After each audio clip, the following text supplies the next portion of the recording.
When you saw that interview with them, I think there was a couple of interviews. The one thing with Maria Bartiromo, where they sat down, and I mean, they were glum, and they're saying there's nothing there.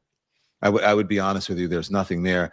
After years and years of pushing, and also calling this somehow a Democrat, according to them, conspiracy theory, and that somehow the Democrats were involved in your brother's death.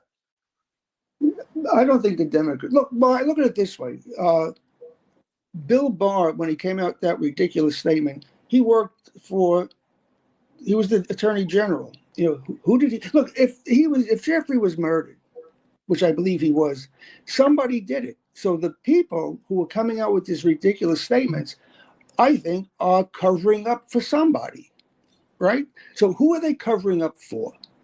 You know, Bill Barr worked for the President of the United States. Kash Patel works for the President of the United States. Pam Bondi works for the President of the United States. Maybe someone should ask him what he knows. Who do you think they're covering up for? Who do they all work for? They all work for Donald Trump.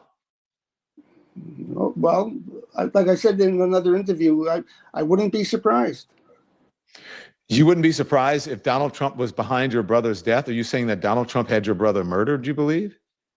I'm not saying that. I'm saying if that's what it was, I wouldn't be surprised. We know that Jeffrey had dirt on Donald Trump. We know that. That's a fact. Because he said in 2016 with the election that if he said what he knew, they'd have to cancel the election. He didn't tell me what he knew, but that's what he said. And I've been public about that before. That shouldn't come as a shock. Dirt like what? Dirt about what? Court, Steve Bannon said that the only person he feared for Donald Trump's sake was Jeffrey Epstein. Why? What do you think? Jeffrey was going to beat him up? No, it's because of what Jeffrey knew.